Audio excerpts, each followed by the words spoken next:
Boa noite, pessoal. Sejam bem-vindos a mais um estudo do Grupo Espírita Servo de Jesus. Boa noite, Valdir. Tudo jóia? Boa noite, tudo jóia, graças a Deus. Com você, tudo bem também? Tudo bem. Tá, boa Vamos noite lá? a todos. Vamos fazer a nossa prece inicial aqui, a nossa leitura, enquanto o pessoal vai chegando. Eu estou com o livro Vinha de Luz, daquela coleção do Fonte Viva. E a lição para nós foi a lição número 136, Filhos. Vós, filhos, sede obedientes a vossos pais, no Senhor, porque isso é justo. Paulo, Carta aos Efésios, capítulo 6, versículo 1. Se o direito é campo de elevação aberto a todos os espíritos, o dever é zona de serviço peculiar a todos os seres da criação. Não somente os pais humanos estão cercados de obrigações, mas igualmente os filhos, que necessitam vigiar a si mesmos com singular atenção. Quase sempre, a mocidade sofre de estranhável esquecimento. Estima criar rumos caprichosos, desdenhando sagradas experiências de quem a precedeu, no desdobramento das realizações terrestres para voltar, mais tarde, em desânimo, ao ponto de partida, quando o sofrimento ou a madureza dos anos lhes restauram a compreensão. Os filhos estão marcados por divinos deveres, junto daqueles aos quais foram confiados pelo Supremo Senhor, nascendo humano. É indispensável prestar obediência aos progenitores dentro do espírito do Cristo, porque semelhante atitude é justa. Se muitas vezes os pais se furtam à claridade do progresso espiritual, escolhendo o estacionamento em zonas inferiores, nem mesmo nas circunstâncias dessa ordem, seria razoável relegá-los ao próprio infortúnio. Claro está que os filhos não devem descer ao sorvedouro da insensatez ou do crime, por atender-lhes aos venenosos caprichos, mas encontrarão sempre o recurso adequado para retribuírem aos benfeitores os inestimáveis dons que lhes deram. Não nos esqueçamos de que o filho descuidado, ocioso ou perverso é o pai inconsciente de amanhã e o homem inferior que não fruirá a felicidade doméstica. E assim, Senhor, nas vibrações dessa leitura, pedimos aos benfeitores espirituais que nos auxiliem nesse momento, auxilie o Valdir, nosso facilitador da noite, para que possamos, em sintonia com o mais alto, tirar os ensinamentos do Evangelho do Cristo. Que Jesus esteja conosco hoje, agora e sempre. Que assim seja, graças a Deus. Então, vamos lá? Vamos lá. Carta aos Colossenses, capítulo 1, versículo 21. Confere? Isso. Ok, confere. Tá joia. Obrigado. Para nós, Valdir. Obrigado, então. Boa noite a todos. Vamos mais uma vez agradecer a Jesus, pedir aos amigos espirituais que estejam conosco neste momento, que nós possamos buscar mais entendimento, facilitar o nosso conhecimento do ensinamento de Jesus e de todos os ensinamentos que são necessários para o nosso dia a dia. Então, hoje, dia 18 de abril de 2021, hoje é um dia muito especial para os espíritas. Então, por isso, não podemos deixar de mencionar esse dia especial, que é para os espíritas, para a doutrina espírita, por ser o dia em que se comemora o lançamento de O Livro dos Espíritos, o nascimento da doutrina espírita na França em 1857. E por causa disso, por ser o Brasil o país mais espírita do nosso planeta, aqui no Brasil também instituíram o Dia Nacional do Espiritismo, ou do Espírita, que é exatamente essa data. É muito importante lembrar o seguinte: é celebrado aqui, então, esse dia 18 de abril como o Dia Nacional do Espiritismo.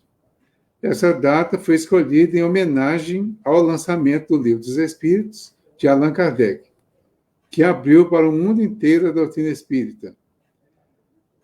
Todas as nossas homenagens e agradecimentos aos espíritos que editaram essa obra, aos médiuns que participaram, ao codificador, o professor Hippolyte Léon Denisard Rivail, que, um tempo no lançamento da obra e da doutrina, ele passa a utilizar o pseudônimo de Allan Kardec. Este que, durante praticamente 3 anos de intensos estudos e pesquisas, concluiu as 501 perguntas e respostas para o lançamento do livro e que, na segunda edição, em 1860, publicou a obra completa com 1.019 perguntas e respostas. Nas palavras do José Herculano Pires, que é um dos tradutores do Livro dos Espíritos para o português, na sua introdução, ele diz assim: com este livro, a 18 de abril de 1857, raiou para o mundo a era espírita. Nele se cumpria a promessa evangélica do Consolador, do Paracleto ou do Espírito de Verdade. E diz no Evangelho de João: se me amais, observareis os meus mandamentos, e eu rogarei ao Pai, e ele vos dará outro Paracleto, para que convosco permaneça para sempre. O Espírito de Verdade, que o mundo não pode acolher, porque não o vê nem o conhece. Vós o conheceis, porque permanece convosco. Não vos deixarei órfãos. Essas palavras estão no Evangelho de João, no capítulo 14, versículos 15 a 18. Então, é a promessa de Jesus dizendo que mandaria esse outro Consolador.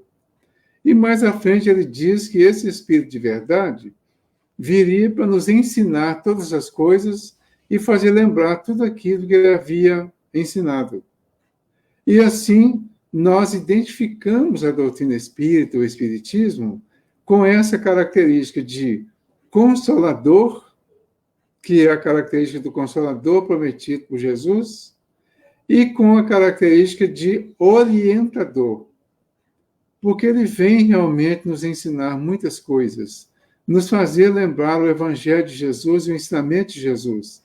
E vem, além de fazer lembrar, ele vem principalmente explicar algumas coisas que não tinham ficado muito claras. Então ele diz que dizer isso equivale a afirmar que o Livro dos Espíritos é o código de uma nova fase da evolução humana. E é exatamente essa a sua posição na história do pensamento. Este não é um livro comum que se pode ler de um dia para o outro e depois esquecer num canto da estante. O nosso dever é estudá-lo e meditá-lo, lendo-o e relendo-o constantemente. E sobre este livro se ergue todo um edifício, que é o edifício da doutrina espírita. Ele é a pedra fundamental do espiritismo, o seu marco inicial. Só para ilustrar um pouquinho, então, essa questão do Livro dos Espíritos e uma relação dele exatamente com o assunto que nós estamos trabalhando, nós vamos ver o seguinte, não diretamente o assunto, né, mas o assunto Bíblia. Porque lá na questão 59 do Livro dos Espíritos, o título é Considerações e Concordâncias Bíblicas concernentes à criação. E diz assim, lá nesse item 59, né, que seria a questão 59. E diz assim, os espíritos dizem, né? Os povos vão formado ideias muito divergentes acerca da criação, de acordo com as luzes que possuíam. Apoiada na ciência, a razão reconheceu a inverossimilhança de algumas destas teorias. A que os espíritos apresentam confirma a opinião já muito partilhada pelos homens mais esclarecidos. A objeção que se lhe pode fazer é a de estar em contradição com o texto dos livros sagrados. Mas um exame sério mostrará que essa contradição é mais aparente do que real e que decorre da interpretação dada ao que muitas vezes só tinha sentido alegórico. Aí ele vai mostrar alguns detalhes sobre isso, né? Por exemplo, a questão de ter sido Adão o primeiro homem, e seria ele a origem da humanidade. Não é a única a cujo respeito as crenças religiosas tiveram que se modificar. O movimento da Terra pareceu, em determinada época, tão em oposição às letras sagradas que não houve gênero de perseguições a que essa teoria não tivesse servido de pretexto. E, no entanto, a Terra gira, malgrado os anátemas, não podendo ninguém hoje contestá-la, sem agravo à sua própria razão. Diz também a Bíblia que o mundo foi criado em 6 dias e põe a época da sua criação há 4.000 anos, mais ou menos, antes da era cristã. Anteriormente, a Terra não existia. Foi tirada do nada. O texto é formal. Eis, porém, que a ciência positiva, a inexorável ciência, prova o contrário. A história da formação do globo terráqueo está escrita em caracteres irrecusáveis no mundo fóssil, achando-se provado que os 6 dias da criação indicam outros tantos períodos, cada um de talvez muitas centenas de milhares de anos. Isto não é um sistema, ou seja, não é uma ideia, vamos dizer assim, aleatória. Não é uma doutrina propriamente. Não é uma opinião insulada. É um fato tão certo como o do movimento da Terra e que a teologia não pode negar-se a admitir, o que demonstra, evidentemente, o erro em que se está sujeito a cair, tomando ao pé da letra expressões de uma imagem ou de uma linguagem frequentemente figurada. Dever-se-á daí concluir que a Bíblia é um erro? Não. A conclusão a tirar-se é que os homens se equivocaram ao interpretá-la. Então, ao longo dos tempos, os homens nos equivocamos ao interpretar a Bíblia. Só que esses equívocos que foram constatados e permitidos, certamente eles foram saudáveis para o desenvolvimento da própria inteligência humana. Era importante nos tempos iniciais que o homem temesse a Deus. E a comparação com Deus na época era com o general do exército, que era um poder palpável que os homens conseguiam entender e perceber. Ao passar do tempo, as informações que vinham lá e que pareciam ser verdades irrecusáveis e incontestáveis, começaram a ser demonstradas pela ciência as mudanças que aconteciam. Então, os homens hoje, com a inteligência mais desenvolvida e com boa vontade, e uma boa vontade assim bem baseada na própria ciência, vai entender que o fato de a Terra ter sido criada não em 6 períodos de 24 horas, cada um ou cada dia, mas em períodos que têm milhões de anos, se for o caso, isso não altera a grandeza de Deus e deixa o homem mais inteligente, porque isso passa a respeitar a inteligência humana quando o homem olha para esse universo desse tamanho e vai imaginar que como poderia tudo isso ter sido criado em 6 dias. Você olha para Adão, a figura de Adão de 6.000 anos atrás, e imaginar que toda a humanidade começou com Adão, depois acabou tudo com Noé, um tempo depois, recomeçou, e hoje tem essa humanidade aqui, só o nosso planeta Terra está hoje com 8 bilhões de pessoas quase. Então, aí, quando o homem começa a raciocinar, começa a utilizar a sua inteligência, ele vai percebendo, vai sentindo que a ciência está comprovando determinadas coisas, mas que por mais que ela comprove, por mais tempo que ela mostre que tenha gasto, ainda assim foi criado de tal forma esse nosso universo e todo o universo, e já se fala na hipótese de multiverso. Quer dizer, tudo isso foi criado e não foi o homem que criou. E tudo isso que existe foi construído, e muito do que existe não foi o homem que fez. Principalmente a organização desse universo. Então, esse livro dos Espíritos vem nos chamando a atenção, nessa fase inicial, para que nós estudemos mais profundamente esses assuntos. Que não olhemos para a Bíblia como um livro sagrado, no sentido de não poder ser estudado e questionado, mas num livro que deve ser respeitado, estudado com profundidade, mas sempre considerando a questão da essência e não da letra propriamente. Então, o nosso estudo das cartas do Paulo, que é o nosso tema do segundo e terceiro domingo, né? Ele está voltado para isso. Nós estamos pegando o sentido literal das cartas e estamos estudando a essência.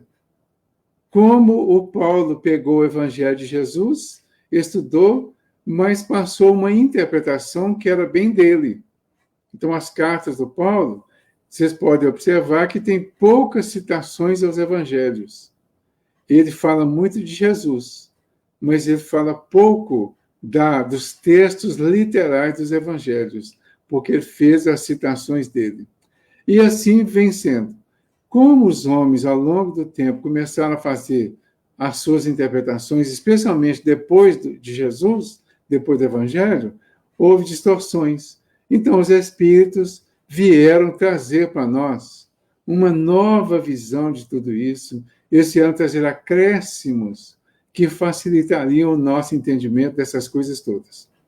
E quando, na questão 625, também do Livro dos Espíritos, eu considero uma das questões mais importantes do Livro dos Espíritos.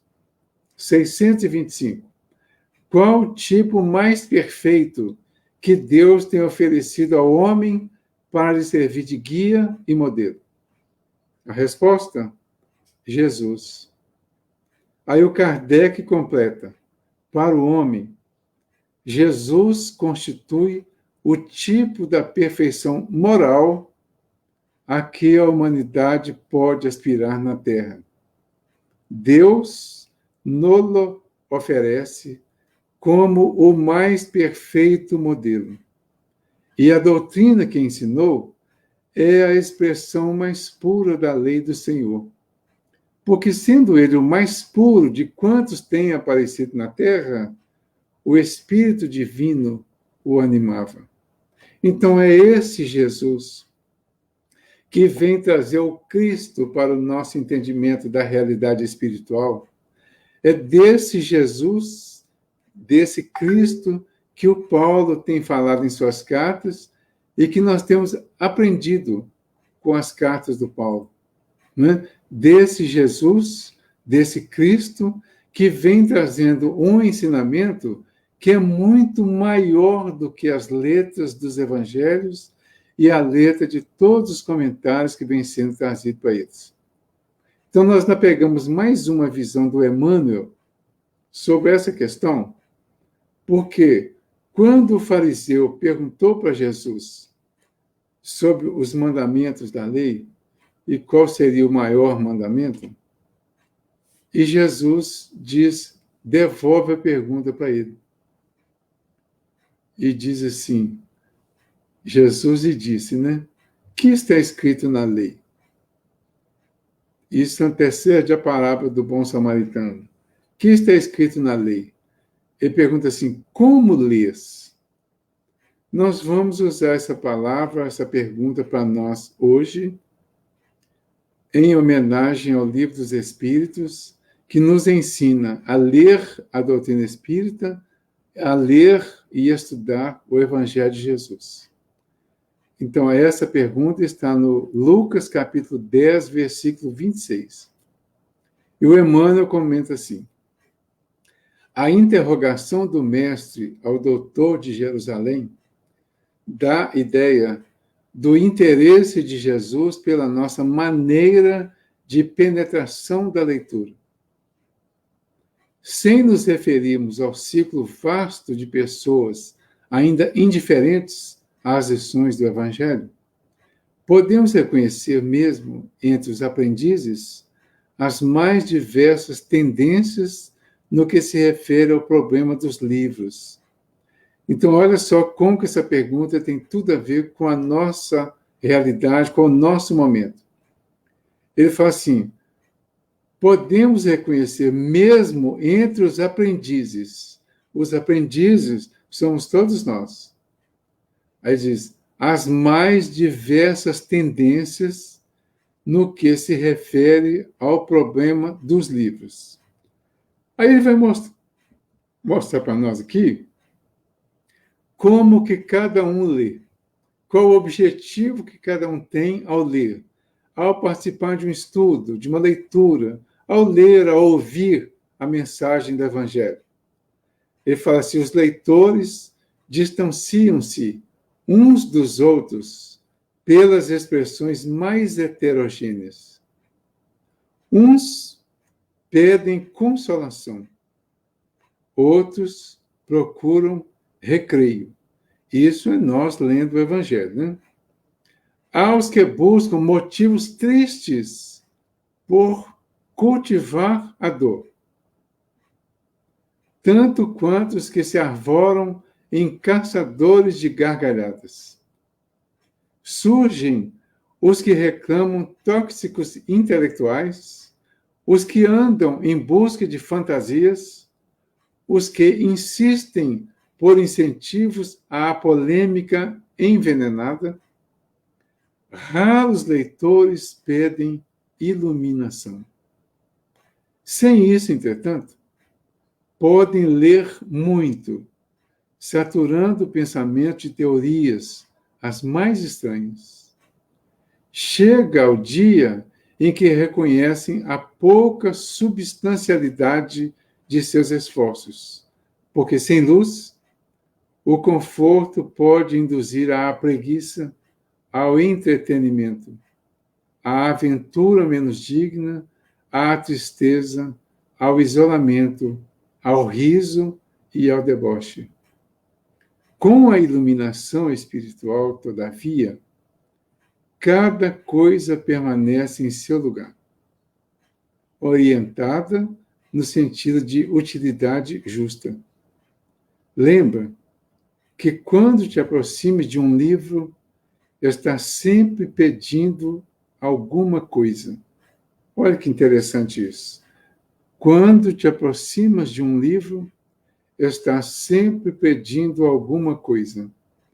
O que estaremos pedindo ao nos aproximar da Bíblia, que vem escrito Bíblia Sagrada? O que nós estamos buscando ou o que nós estamos pedindo a esses 66 ou 73 livros que estão numa Bíblia, que na verdade é uma coleção de livros?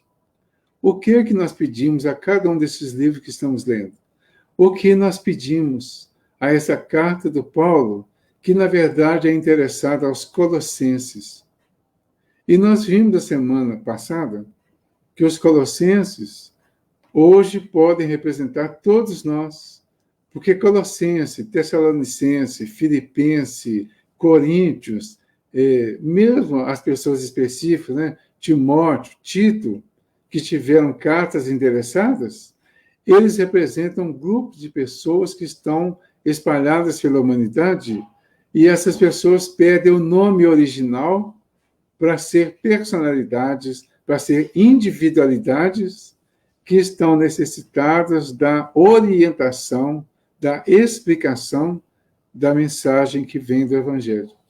Então, nós que estamos aqui hoje, o nosso objetivo não deve ser simplesmente pedir consolação, tudo bem, mas nunca recreio. Há os que buscam motivos tristes por cultivar a dor. Então, quando eu vejo lá, bem-aventurados que sofrem, bem-aventurados que choram, e dá aquela impressão de que isso aí Jesus está incentivando a dor, o sofrimento, não é assim. Não vamos buscar esse cultivo do sofrimento e da dor na mensagem do Evangelho. Quando ele diz, vinde a mim todos vós que estáis aflitos e sobrecarregados, que eu vos aliviarei. Ele não está se dirigindo àqueles que vão caminhar a ele com lágrimas e buscando incentivo para continuar com as lágrimas. Então, tanto os que querem cultivar a dor, tanto quanto os que se arvoram em caçadores de gargalhadas, que é o contrário. Tem um padre, eu não vou me lembrar o nome dele agora, que ele contava as coisas engraçadas do Evangelho. Mas, na verdade, não é que as coisas são engraçadas, ele fazia ficar engraçado. A gargalhada é uma situação muito delicada. Por quê? Os comediantes, os bons comediantes, eles retiram gargalhadas, na maioria das vezes, da desgraça humana. Podem observar isso. A grande maioria das boas piadas, daquelas que promovem grandes gargalhadas, elas estão relacionadas com a dor humana, com o sofrimento humano, com a discriminação racial, com a discriminação de gênero, com a discriminação de nacionalidade, né? Porque aqui no Brasil nós contamos piada de português, mas certamente lá em Portugal contam piada de brasileiro, né? Então, a falha, o vexame, a ignorância, o desconhecimento, a simplicidade até de um grupo de pessoas faz com que um outro grupo dê gargalhada disso. Então, nós não vamos buscar o Evangelho e a doutrina, e nem as cartas do Paulo, buscando argumento para dar gargalhada, e nem para continuar justificando a dor. Surgem os que reclamam tóxicos intelectuais. São aqueles que vão buscar no Evangelho, na Bíblia, na leitura, uma toxidez intelectual. Aquela coisa que vai fazer mais mal do que bem, mas a pessoa curte aquilo. Os que andam em busca de fantasias, né, que querem fugir de determinadas situações, ou querem, vamos dizer, esconder determinadas frustrações, então vão procurar determinadas obras que vão ajudar a esconder isso. Pessoas que vão buscar nas obras uma realidade que, na verdade, não existe, mas que fogem da realidade em termos disso. Os que insistem por incentivos à polêmica envenenada. Isso eu acho muito sério, que é quando nós vamos buscar o estudo do Evangelho, pessoas já disseram isso para mim, que tinham vontade de saber o tanto que eu sabia, ou seja, quase nada, né? Mas que queriam, para discutir com alguém, para criar uma polêmica com alguém da sua vizinhança ou até da sua família, porque não tinha conhecimento, mas queria contestar, queria fazer polêmica, queria discutir. Então, o estudo bíblico não foi feito para criar polêmica, ele foi feito para o nosso entendimento. Agora, o ponto-chave é esse. Raros leitores pedem iluminação. Então, hoje, nós estamos lendo a carta do Paulo. A base do nosso estudo é as cartas do Paulo. Nós vamos continuar lendo as cartas do Paulo e vamos continuar buscando iluminação. A iluminação está na essência do entendimento da carta, e não na letra, não na polêmica, não na discussão, não na contestação, mas na busca do entendimento saudável, para que esse entendimento nos ilumine, nos esclareça, clareie o nosso raciocínio e nós passemos a ver a vida de uma maneira diferente, porque lemos a carta do Paulo, seja a quem for, mas ela será sempre dirigida ao Timóteo, ao Tito, ao Filipense, ao Efésio, ou àquele que está em mim no momento que eu ouço e entendo aquela carta. Sem isso, podem ler muito, saturando pensamentos de teorias as mais estranhas. Mas chega o dia em que reconhecem a pouca substancialidade de seus esforços, porque sem luz, o conforto pode induzir à preguiça, ao entretenimento, à aventura menos digna, à tristeza, ao isolamento, ao riso e ao destino aqui, que eu achei importante, principalmente esse final aqui. Quando nos aproximamos de um livro, estamos pedindo alguma coisa. Então, o que nós estamos pedindo a esse livro que nós estamos lendo? Iluminação, clareza, esclarecimento. Sempre. Repara com atenção o que fazes. O que procuras? Emoções? Consolo? Entretenimento? Não ouvides que o mestre pode também interrogar-te. Como lês? Como ele interrogou o fariseu. E o fariseu respondeu, porque ele sabia a teoria, pelo menos, da lei. Ele sabia que ele resumo do amar a Deus sobre todas as coisas e ao próximo como a ti mesmo, porque já está no Antigo Testamento. Não é? Mas aí ele não ficou satisfeito, porque na verdade ele queria discutir com Jesus. Ele queria apanhar Jesus numa saia justa. E ele não conseguiu, porque Jesus devolveu a pergunta para ele, e ele teve que responder. Aí Jesus falou, então tá, então faz isso. Faz isso e você vai conseguir o reino dos céus. Mas aí, quer dizer, quando falou de amar ao próximo como a ti mesmo, Jesus falou, faz isso então. Aí falou, mas quem é o meu próximo? Então foi aí que surgiu a parábola do bom samaritano, que na verdade ele não esperava que Jesus fosse contar essa parábola, porque ele queria polemizar ou apanhar Jesus de tal forma que ele ficasse o bom e Jesus ficasse o mal. Ou seja, que ele conseguisse demonstrar que ele tinha mais conhecimento do que Jesus. Então, assim, muitas vezes as coisas vêm acontecendo. Nós estamos estudando para aprender, para nos auto-iluminar através do esclarecimento que a doutrina, que o Evangelho, que os complementos do Evangelho trazem para nós. A nossa doutrina foi complementada por todas as obras que surgiram em torno do Espiritismo. Então, se nós pegarmos, por exemplo, a obra do Leon Denis, do Gabriel Delany, se nós pegarmos a obra do Chico Xavier, né? Ou dos espíritos que ditaram através do Chico Xavier, da Ivone Pereira e de muitos outros escritores aí, através da psicografia ou não, nós vamos ver em todas essas obras o complemento da obra que foi atribuída aos espíritos e organizada por Allan Kardec, que a base foi o Livro dos Espíritos. Se nós pegarmos as cartas de Paulo, as cartas universais, todas aquelas histórias, tudo aquilo que vem depois dos 4 evangelhos no Novo Testamento, podemos até encaixar aí o Apocalipse, nós vamos encontrar aí complementos aos evangelhos, que são os que trouxeram diretamente a mensagem de Jesus através dos evangelistas, Mateus, Marcos, Lucas e João. Daí para frente, tudo é complemento. Se nós pegarmos todos os outros livros que vêm após os 5 livros do Moisés do Antigo Testamento, nós vamos encontrar a mesma coisa, complemento do que foi escrito, que foi organizado pelo Moisés.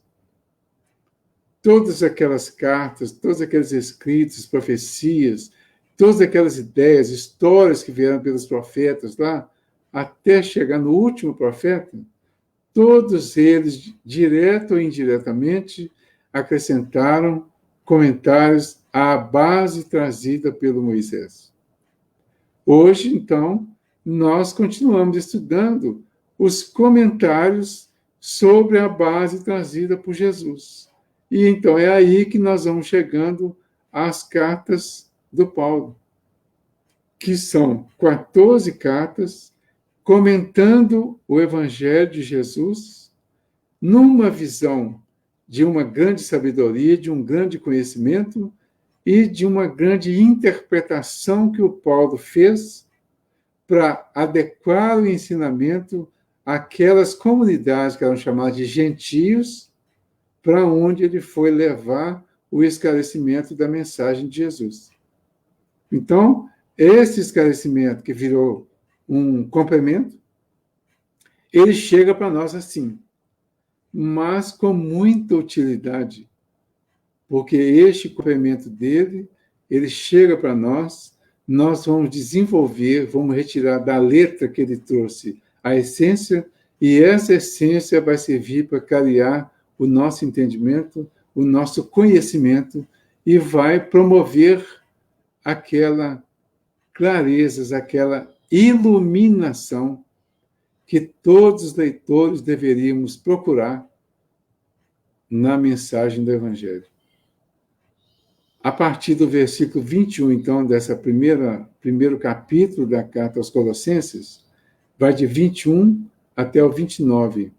Ele diz assim: vós, faz de conta que ele está apontando o dedo para nós, tá? Ele fala assim: vós éreis outrora estrangeiros e inimigos pelo pensamento e pelas obras más. Olha como que ele está acertando. Mas agora, pela morte, ele vos reconciliou no seu corpo de carne, entregando-o à morte, para diante dele vos apresentar santos, imaculados e irrepreensíveis, contanto que permaneçais alicerçados e firmes da fé, e sem vos afastar da esperança do Evangelho que recebestes, e que foi anunciado a toda criatura que vive debaixo do céu, e do qual eu, Paulo, fui feito ministro. Agora, eu me regozijo nos meus sofrimentos por vós, e completo na minha carne o que falta das tribulações de Cristo pelo seu corpo, que é a Igreja. Dela eu me tornei ministro, por encargo divino a mim confiado, a vosso respeito, para levar a bom termo o anúncio da palavra de Deus. O mistério escondido desde os séculos e desde as gerações, mas agora manifestado aos seus santos. A estes quis Deus tornar conhecida qual é entre os gentios a riqueza da glória deste mistério, que é Cristo em vós, a esperança da glória. Esse Cristo, nós o anunciamos, advertindo os homens e instruindo-os em toda sabedoria, a fim de apresentá-los todos perfeitos em Cristo. Para isto, eu me esforço e luto, sustentado pela sua poderosa energia que em mim opera. Então, aqui nós somos até o final do primeiro capítulo da carta aos Colossenses, a partir do versículo 21 que eu li, né? Então, na Bíblia de Jerusalém, o subtítulo está assim: Participação dos Colossenses na salvação. Quem são os Colossenses? Somos todos nós. Né? Então, nessa visão de interpretação, os Colossenses somos todos nós.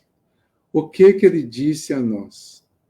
Ele diz que nós éramos, outrora, estrangeiros e inimigos pelo pensamento e pelas obras más. É só nós fazermos uma pequena reflexão sobre o que nós éramos e sobre o que nós fazíamos, até chegar ao momento em que iniciamos uma transformação que ainda não está completa. Mas antes, a gente nem pensava em melhorar, nem pensava em mudar, porque nem pensava que estava errado às vezes. A gente fazia uma série de coisas agindo como estrangeiros à doutrina do Cristo, ou seja, gentio, e inimigos da doutrina dele. E quantas coisas ainda fazemos agindo como inimigos do Cristo? Ou seja, inimigos do nosso crescimento, da nossa evolução espiritual. Quanta coisa ainda fazemos? É só analisarmos agora nesse sentido. E é essa que é a essência do entendimento.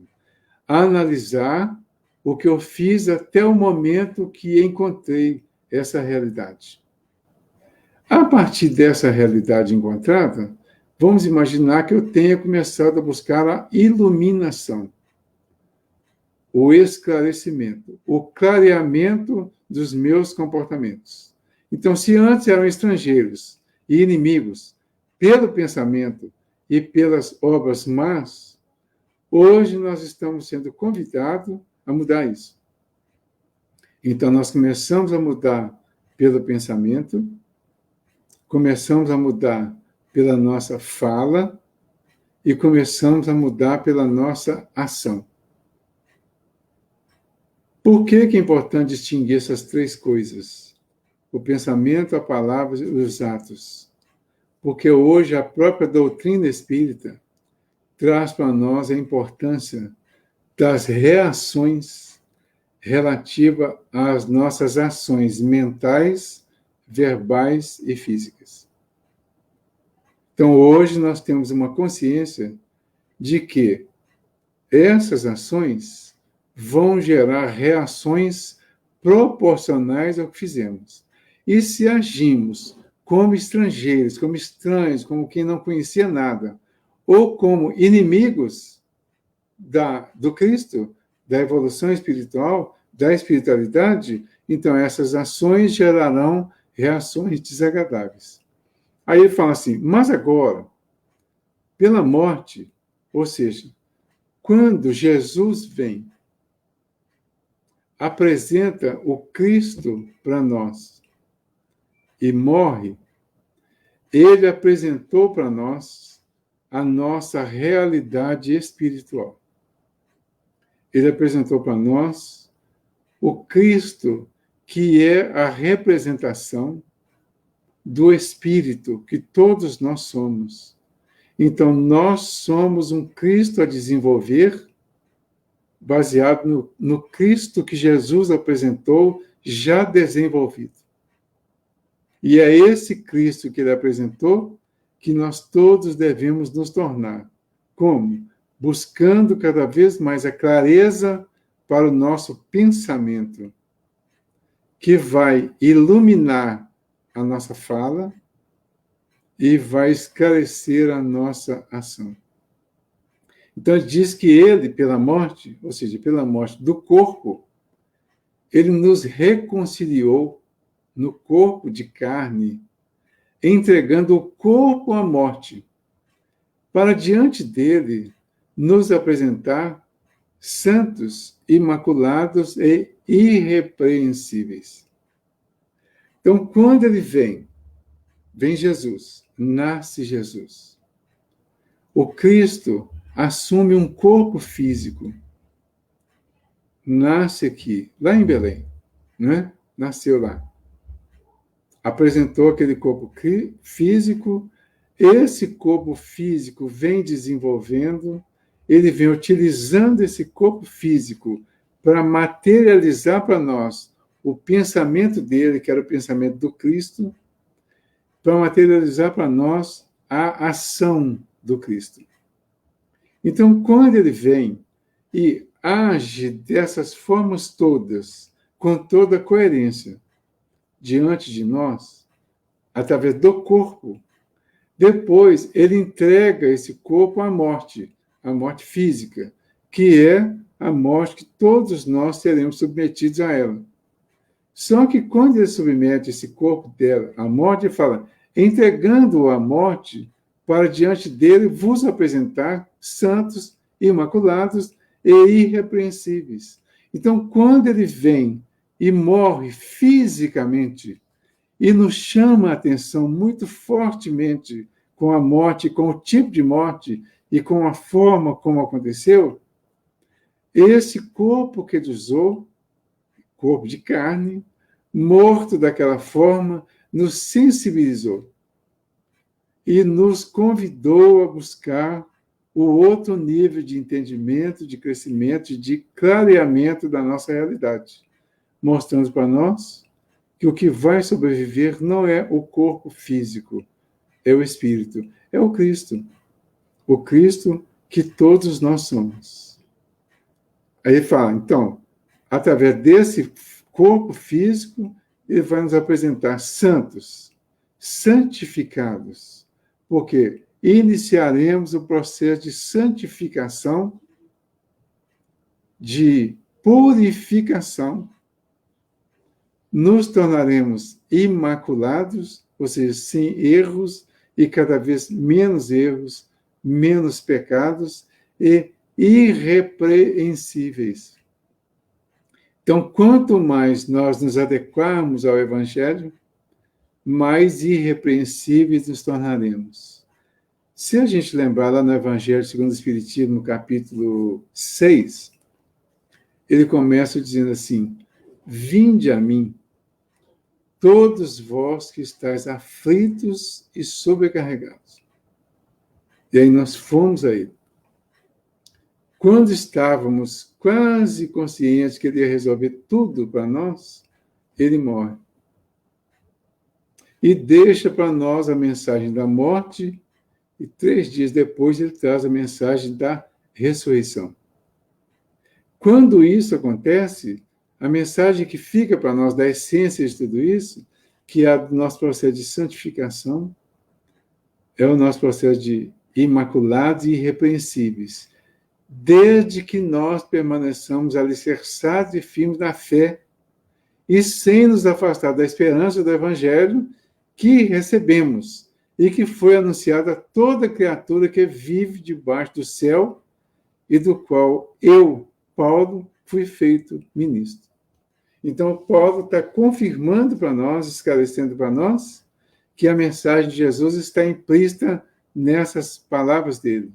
Aí a gente volta lá e fala assim, vinde a mim todos vós que estáis aflitos e sobrecarregados, que eu vos aliviarei. Tomai sobre vós o meu jugo, juízo, e aprendei de mim, que sou brando e humilde de coração, e encontrareis alívio para as vossas almas. O que ele fala aqui? Contanto que permaneçais alicerçados e firmes na fé e sem vos afastar da esperança do Evangelho. Qual que é a esperança do Evangelho? É que ele sirva de orientação para nós. Eu, às vezes, gosto de repetir aquela sequência inicial do Evangelho segundo o Espiritismo, porque ela dá uma boa ideia da lógica da orientação do Evangelho. O que ele diz lá no capítulo 1? Não vim derrogar a lei. Ou seja, eu não vim destruir a lei. O que ele fala? Sem vos afastar da esperança do Evangelho. E Jesus diz, tomai sobre vós o meu jugo, o meu juízo, que está na mensagem que ele deixou. Porque nós recebemos este Evangelho que foi anunciado a toda criatura. E a nós, mais especialmente hoje, quando estamos na terceira revelação e temos um privilégio, entre aspas, de ter a mensagem dos Espíritos explicando todas essas coisas para nós. Então, o que eles explicam para nós? Primeiro, numa sequência lógica, racional. eu não vim derrogar a lei. Eu vim cumprir. Hoje eu estava parado no sinal e 2 carros vieram, passaram e avançaram o sinal. E eu fiquei pensando, diante disso, diante de tantos outros avanços de sinais de todos os tipos, o quanto muitas pessoas ainda não entenderam essa expressão de permanecer alicerçado, firme na fé, no sentido de fidelidade ao Evangelho de Jesus. Eu não vim derrogar a lei, primeiro. O segundo, o meu reino não é neste mundo. Se o meu reino não é deste mundo, então existem outros mundos. Aí então nós vamos para o capítulo 3, que ele fala: há muitas moradas na casa do Pai. E se há muitas moradas, e há mundos piores do que na Terra, e há mundos melhores do que a Terra, e o nosso está numa condição nem é propriamente intermediária ainda, está abaixo do meio, então significa que há muitas outras moradas e que nós poderemos ascender a essas outras moradas. Aí, antes de nós questionarmos como se daria isso, ele responde com o capítulo 4, né, que ninguém poderá ver o reino de Deus se não nascer de novo, que foi a resposta que ele deu ao Nicodemos. Está lá no Evangelho de João. A sequência lógica está aí. Depois ele fala, no capítulo 5, bem-aventurados os aflitos. Mas não é simplesmente porque está aflito.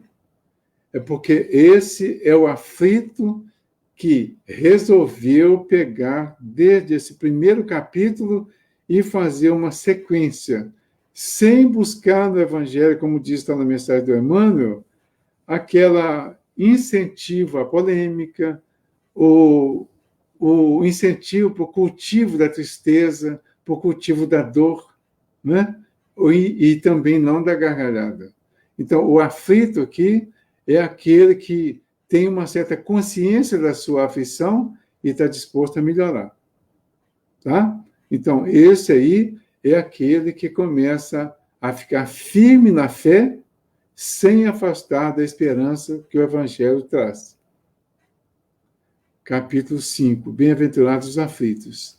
E só então, a partir daí, do capítulo 5, da aflição, da dor, é que nós vamos realmente ir ao encontro do Cristo, que é quando a dor nos sensibiliza. Aí nós vamos para o capítulo 6, que é o Cristo Consolador. Vinde a mim, todos vós que estáis aflitos e sobrecarregados. Na mensagem do Espírito de Verdade, ele diz lá: eu sou o médico das almas. Olha que bacana isso. Ele é o médico das almas. Aí nós somos acolhidos pelo Cristo, recebemos essa mensagem e essa lembrança de que precisamos permanecer alicerçados e firmes na fé e com a confiança, com a esperança no Evangelho que nós recebemos. Que o Paulo diz que ele é um dos ministros, ou seja, é um dos representantes dos que vêm pregar, ensinar o Evangelho para a humanidade. Deus estava num grau mais avançado. E o próprio Paulo viveu situações de sofrimento, de aflições muito grandes. Mas ele foi o grande exemplo de quem superou todas essas aflições. Por isso, ele merece todos os títulos nesse sentido. Aqui ele coloca o título de ministro do Evangelho, de representante, de pregador, de ensinador, de alguém que leva o Evangelho. Então, quando nós chegamos no capítulo 6 do Evangelho segundo o Espiritismo, nós encontramos com o Cristo. A esperança do Evangelho é exatamente a construção que nós faremos a partir dos capítulos seguintes. Porque os capítulos seguintes são exatamente os capítulos da construção da felicidade, que são os capítulos 7, bem-aventurados os pobres de espírito. Então, nós vamos construir a humildade e a simplicidade. No capítulo 8, é o bem-aventurados puros de coração. Nós vamos desenvolver a pureza e vamos voltar lá no pensamento, nas palavras, nas ações, e vamos ver a pureza a partir dos pensamentos. Ele ilustra isso em diversas situações, lá no capítulo 8. Nós vamos para o capítulo 9, que é bem-aventurados brandos e pacíficos. E nós vamos desenvolver a brandura. Nós vamos desenvolver a capacidade de ser pacíficos intimamente e nos tornar pacificadores externamente. Mas quem não é pacífico, quem não tem a paz interior, não tem nada para passar em termos de paz para fora. Então, nós temos que primeiro assimilar essa nossa condição da paz, da paciência. Depois é que nós vamos externar esses comportamentos. E no capítulo 10, ele fala de bem-aventurados misericordiosos. Então, nos capítulos 7, 8, 9 e 10, nós estamos construindo a bem-aventurança, a felicidade. Como que nós vamos construir a felicidade? Nós vamos construir. No início, nós teremos só esperança no Evangelho, que nos propõe a construção da felicidade e nos ensina como construir, através da firmeza na fé, na fidelidade àquele que trouxe o Evangelho para nós. Então, até aí, nós vamos construir todas essas virtudes. E só a partir do capítulo 11 é que nós vamos começar, de fato, a externar essas virtudes construídas. Então, vejam como que a sequência é lógica. No 11, ele vai ensinar a amar ao próximo como a nós mesmos. Ele vai ensinar a amar. Então, agora, nós que já estamos humildes, já estamos simples, já estamos desenvolvendo a pureza, já estamos desenvolvendo a pacificação, já estamos desenvolvendo a misericórdia, agora nós temos algo para passar ao nosso semelhante em forma de amor. Ele fala, amar ao próximo como a ti mesmo. Então, como eu me amei, desenvolvendo em mim essa sensibilidade toda da simplicidade, da humildade, da pureza, da pacificação, da tranquilidade interior e da misericórdia através do perdão, então agora eu já tenho algo que dá para passar para o meu semelhante, aí eu vou externar aquilo que eu interiorizei antes. É o Evangelho atuando em nós. Então essa é a nossa participação na salvação, como disse o Paulo aos Colossenses, como que eles deveriam participar da própria salvação. E é o subtítulo que a Bíblia de Jerusalém colocou aqui. Na sequência, a partir do versículo 24, aí vem lutas de Paulo a serviço dos gentios. Então, agora, eu me regozijo nos meus sofrimentos por vós e completo na minha carne o que falta das tribulações de Cristo pelo seu corpo, que é a igreja. Por que que o Paulo se regozija agora com os sofrimentos dele por vós? Quem somos nós hoje comparando com o Paulo? Se nós já chegamos no capítulo 11, que é o capítulo da vivência, e tem todos os outros que são de vivência também, mas só o 11, o amar ao próximo como a ti mesmo, é onde eu queria realmente chegar, vai dizer o seguinte, Por que que nós vamos, como Paulo, nos regozijar agora nos sofrimentos, nas dores, por vós, ou seja, por outros que estejam na condição dos colossenses do início? Então, nós somos os colossenses já trabalhados, já espiritualizados, já com a esperança bem avançada em termos de entendimento e de vivência do Evangelho. É o Paulo. Então, agora, o regozijo, a felicidade, inclusive com o sofrimento e com a dor, que, de uma certa forma, ele fala, por vós, e completo na minha carne o que falta das tribulações do Cristo pelo seu corpo, que é a igreja, ele vai mostrar para os colossenses como nós, colossenses melhorados, vamos mostrar para os colossenses do início, através das nossas próprias dores, com as nossas próprias dores, e todos nós sabemos que temos, e todos nós sabemos que não vamos nos livrar delas simplesmente assim, de uma forma milagrosa, que apesar das dores, nós temos que levar agora a mensagem completa. E a nossa mensagem completa, ela faz parte desse complemento que ele falou na própria carne, para atingir o complemento do ensino do Cristo.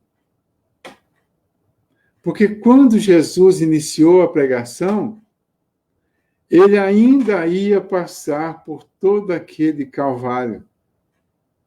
Quando nós iniciamos a pregação, nós estamos só no início. Não estou pregando terror, nem dor, nem sofrimento, nem desgraça para ninguém. Eu estou mostrando a comparação do que passou Paulo, do que passou o Cristo e do que provavelmente muitos de nós vamos passar especificamente, como ele diz aqui, na pregação, no levar o Evangelho.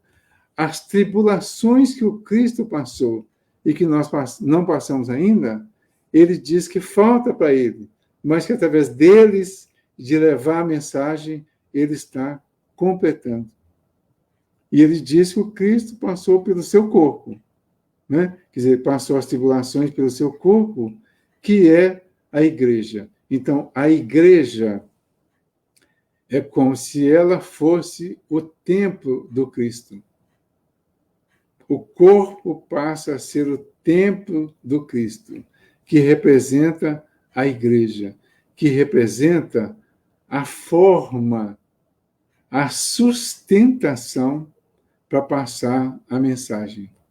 Lá no Apocalipse, ele fala que a igreja, as igrejas são os castiçais e os anjos são a luz.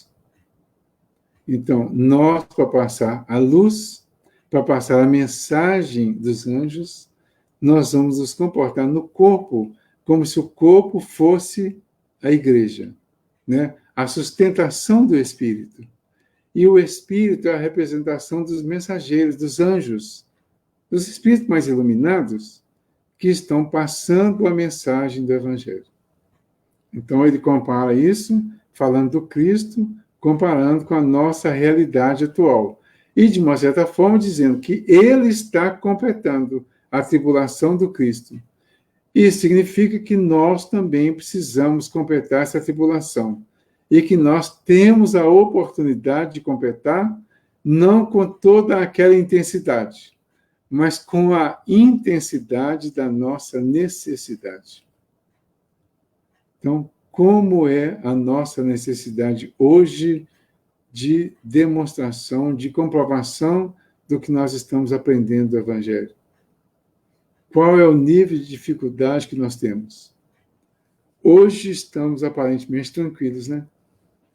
Todo mundo em casa, diante aí do seu computador, do seu celular, diante da sua tela, de alguma forma, sentadinho em casa, terminou o estudo aqui, está dentro de casa já, mas tivemos algumas tribulações até chegar a isso. Uma delas é da aceitação dessa nova forma. Mas, enfim, aceitamos essa nova forma.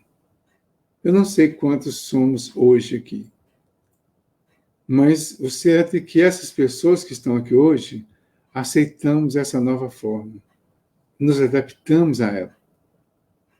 Ao nos adaptarmos a essa nova forma, nós nos tranquilizamos, né?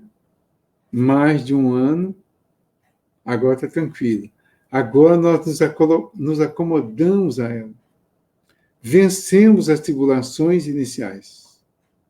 Não vencemos ainda a doença, não vencemos, a maioria pelo menos, a dor do medo, a dor da perda, a dor do próprio sentimento da doença, que muitos foram atingidos, a dor do desconforto, da dúvida, a dor de agora colocar em xeque o que nós aprendemos.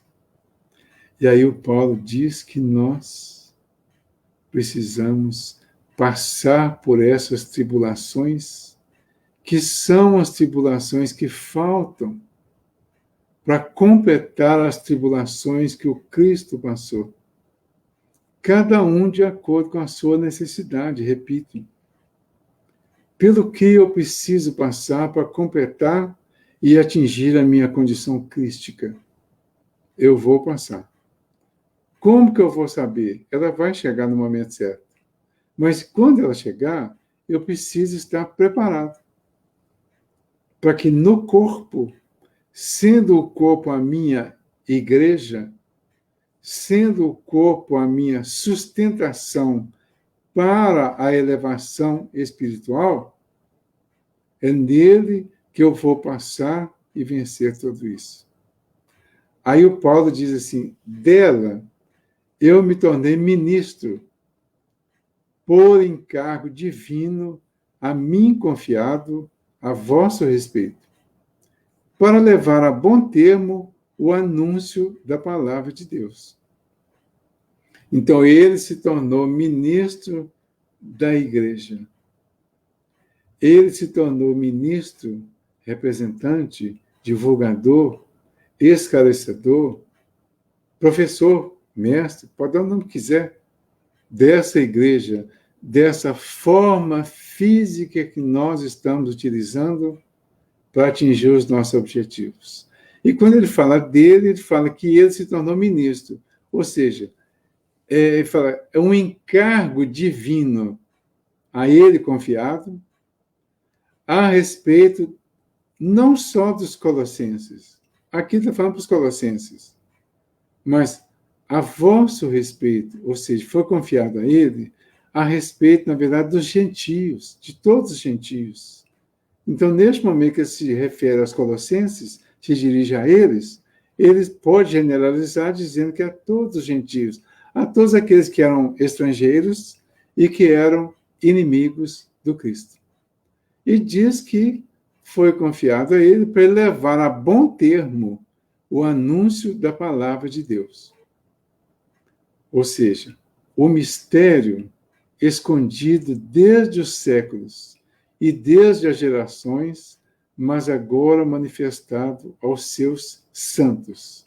Então, antes, santo era aquele que estava no processo de santificação, de purificação. Aqui, santo é aquele que está como escolhido. Então, aquele que é escolhido, que tem esse mesmo adjetivo, né? Para se santificar, é também chamado de santo no sentido de escolhido. Mas ele vai entrar no processo de santificação. O mistério escondido desde os séculos e desde as gerações, mas agora manifestado aos seus santos. A estes quis Deus tornar conhecida qual é, entre os gentios, a riqueza da glória deste mistério, que é Cristo em vós, a esperança da glória. Gente, vejam bem, nós estamos há algum tempo trabalhando essa ideia de Jesus, de Cristo, e com certeza muita gente não entendeu ainda, porque nós fomos ensinados sobre isso de uma forma não muito clara. E passamos a chamar Jesus de Jesus Cristo. Então, Jesus Cristo, Filho de Deus, Deus, Filho de Maria, mas também Deus, né? Então, nós passamos a chamar Jesus Cristo, nós colocamos como se fosse o sobrenome de Jesus, e ficou Jesus Cristo. E na gíria popular, a gente até diz lá o J Cristo, né? Ou JC. Bom, então, Jesus foi o homem, a personalidade. O Cristo foi o Espírito que Jesus veio mostrar para nós, na condição de filho do homem, filho da experiência humana, filho do crescimento humano, filho da humanidade, Adão. Então, se lá no Livro dos Espíritos, ele falou lá que, quer dizer, nós já não conseguimos conceber a ideia de Adão ter sido o primeiro homem e ter sido o gerador de toda a humanidade. Mas o Cristo, como Adão, que não era uma pessoa, Adão está relacionado com a humanidade, com a raça humana, com o princípio de uma nova fase da humanidade. Então, o Cristo é o Adão transformado, o Adão evoluído, o Adão que passou por todo aquele processo. Quem pegar a genealogia de Jesus, que está lá no capítulo 3 do Evangelho de Lucas, vai ver lá que o Lucas faz a genealogia de Jesus até Adão. O Mateus começa o evangelho dele falando da genealogia de Jesus. Só que o Mateus pega de Abraão até Jesus. Então ele não pega todas as gerações que vêm antes de Abraão. Mas olha que interessante isso. O Lucas mostra a genealogia de Jesus. A genealogia é uma leitura assim, muito agradável e simpática, né? Porque é uma infinidade de nomes, 70 e tantos nomes. É o fulano que gerou Beltrano, que gerou não sei quem, que gerou não sei quem, e que vai gerando de Jesus para trás até chegar em Adão. Isso significa que Adão, sendo o início de uma nova fase da humanidade, esse início em Adão, que foi passando por uma evolução através dos corpos nas diversas gerações, representados por todos aqueles nomes que estão lá na genealogia. Então, cada nome daquele vai representar um momento da evolução de um espírito, até atingir a condição de Jesus, que vai levar ao nascimento do Cristo. O Cristo é o Espírito que nós vamos desenvolver, entender e individualizar, passando por todo esse processo, por todas aquelas gerações, por toda aquela genealogia. Então, hoje, nós estamos vivendo uma fase de entendimento do Cristo. O Cristo, o Espírito que está em nós, o Espírito que nós somos. Nós estamos descobrindo isso. Então, ao descobrir isso, nós vamos nos espelhar em Jesus, que foi o que conseguiu vir demonstrar para nós, embora ainda tenhamos dificuldade para compreender tudo isso. Por isso ele fala, o mistério escondido, desde os séculos e desde as gerações, mas agora manifestado aos seus santos. Será que nós somos os seus santos? Pode responder, sim, nós somos os santos de Deus, os santos de Jesus. Por quê? Porque nós já estamos dispostos a entender esse mistério. Então, nós somos escolhidos para entender esse mistério. Automaticamente, nós fomos também escolhidos, ou vamos nos escolher para fazer o processo de santificação, que é o mesmo que desmaterialização. É quando nós vamos desligando ou desmistificando o físico e aperfeiçoando e aumentando cada vez mais o espiritual. É assim que o Cristo vai nascendo em nós, vai surgindo em nós. Então, o mistério escondido, desde os séculos. Que séculos? Imaginemos quantos séculos duraram todas essas gerações, de Adão até Jesus. E quantas gerações passaram? No Evangelho de Mateus, ele fala das gerações que aconteceram, de Abraão até Davi, de Davi até um outro momento lá. Então, são três fases de gerações, de Abraão até Jesus. Essas 3 fases, elas são contadas de 14 em 14. Então, 14, 28, 42 gerações, de Abraão até Jesus. Isso significa que 14 é múltiplo de 7. Então, a contagem mais comum de mudanças de ciclos e de evolução na escala evolutiva é de 7 em 7. Então, você começa um período de 7 gerações, de 7 desafios para vencer na sua elevação espiritual. Quando você vence os 7 desafios, você vai entrar numa nova fase de mais 7, e mais 7, e mais 7, até inteirar 42, considerando que ele pegou de Abraão para cá.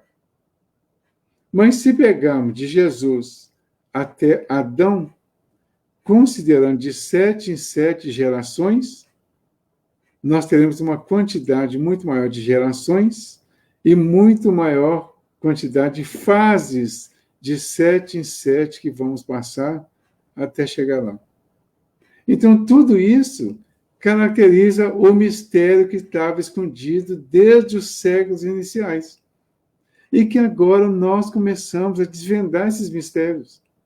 E o Paulo já estava falando disso há 2000 anos, lá para os moradores de Colossos.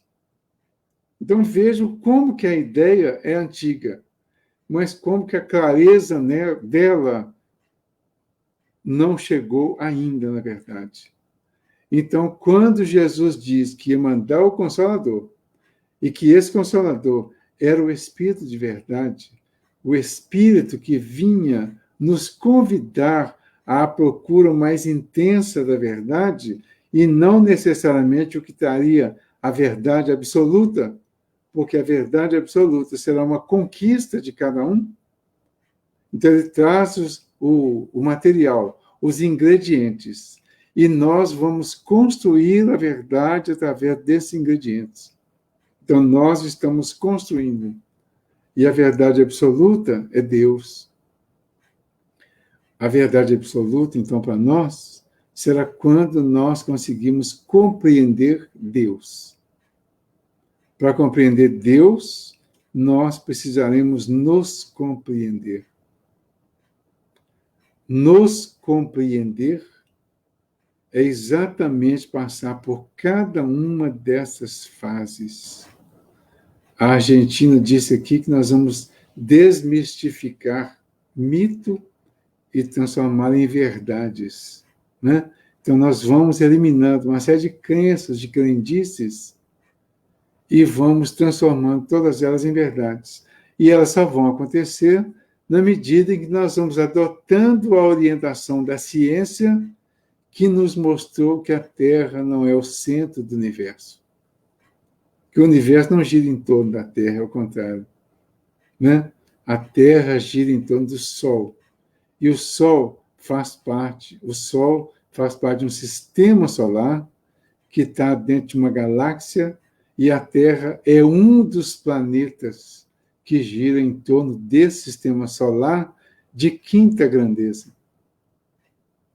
Então, quando nós estamos passando por todas essas fases, por todas essas gerações que vão nos trazer o aprendizado e vão nos trazer a construção do Cristo, aí diz aqui a Argentina, concluindo para nós, né? Que aí nós vamos descobrir Deus em nós. Então, descobrir o Cristo é descobrir o Deus que existe em nós. Por isso, nós dizemos, às vezes, que o Cristo, né, na oração na Santa Maria, fala Santa Maria, Mãe de Deus. Porque ela é mãe desse Cristo que veio trazer Deus para nós através da sua presença física. Então, a estes quis Deus tornar conhecida qual é, entre os gentios, a riqueza da glória deste mistério, que é Cristo em vós, a esperança da glória. Então, se nós conseguirmos desenvolver hoje a esperança, ainda a esperança, porque ainda não será uma certeza absoluta, da existência desse Deus em nós, desse Cristo em nós, nós teremos cada vez mais a esperança da glória. E vai chegar um tempo que nós teremos a certeza da glória. Quando essa certeza acontecer, nós não temeremos mais nada da vida material. Porque aí nós vamos entender que tudo da vida material é passageiro. E o que permanece é tudo que é da vida espiritual. Então, o Cristo permanece. O Cristo divino que está desenvolvendo em nós vai permanecer. O resto vai passar. As coisas vão passar. Tudo que é físico vai passar. Tudo que é do mundo físico vai passar. Aí ele diz assim no último versículo desse capítulo, né?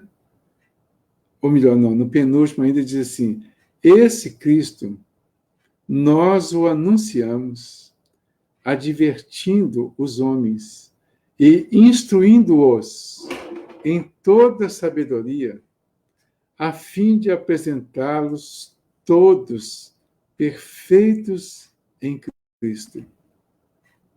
Então, esse Cristo que está sendo apresentado para nós, que é o Espírito que nós somos, e que para compreendê-lo melhor, nós temos que fazer aquele complemento das tribulações, ou seja, o resgate dos nossos erros, do nosso passado, e fazer a nossa espiritualização através desse processo de purificação.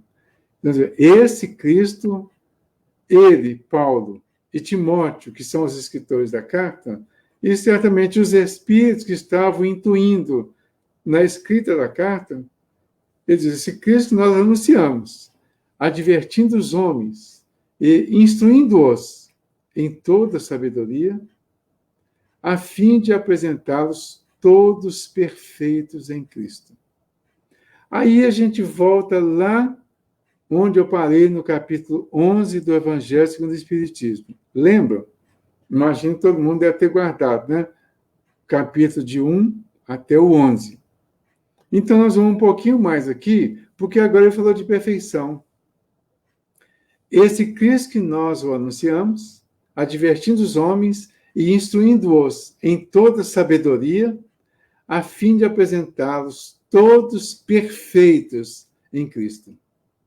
Aí o capítulo 11 fala da lei de amor, do amor, de amar ao próximo como a ti mesmo. No capítulo 12, ele fala de amar o inimigo. No 13, ele fala de fazer com a mão direita sem que a esquerda perceba. No 14, ele fala do honrar pai e mãe, que é um dos mandamentos lá do Antigo Testamento. No 15, ele diz que fora da caridade não há salvação.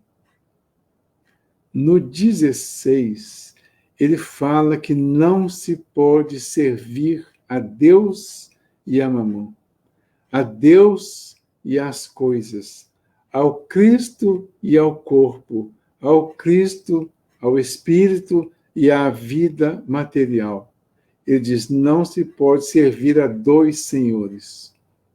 Então, nós servimos a um, que é o Cristo, que é o Espírito, ele passa a ser prioridade, e vamos utilizar as coisas do outro, porque as coisas do outro são passageiras, a do Cristo são definitivas. No 16. E no 17, ele chega neste ponto aqui e diz, a fim de apresentá-los todos perfeitos em Cristo. Quando nós vencermos todas essas etapas, todos esses capítulos vivenciados e construídos do Evangelho, por isso a importância de estudar o Evangelho segundo o Espiritismo. Não é só ler, é estudar, encontrar essa sequência lógica, trazer essa lógica para a nossa realidade, trazer como uma didática de comportamento para nós, uma didática de sequência de vida. E aí nós vamos chegar no capítulo 17, ainda são 28. Mas no 17, nós vamos chegar na fase da perfeição. Se conseguirmos executar cada um desses capítulos, com certeza nós vamos chegar no 17 bem perfeitos, ou bem próximos da perfeição. Porque do 18 para frente, ele vai dar uma série de avisos, uma série de orientações. E finaliza lá no 28 com as preces, com o agradecimento, com a gratidão. Porque a prece, a base da prece é a gratidão.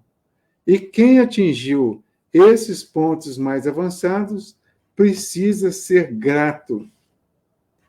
A gratidão é a confirmação do nosso aprendizado, do nosso entendimento e da certeza de que não teremos nada mais a pedir, apenas a agradecer por todo o bem, por tudo aquilo que aconteceu a nós.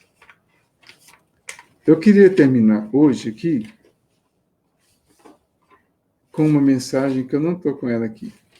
Vou ficar devendo. É a mensagem do Chico Xavier, foi de quando ele pediu o Emmanuel que levasse um bilhete a Maria.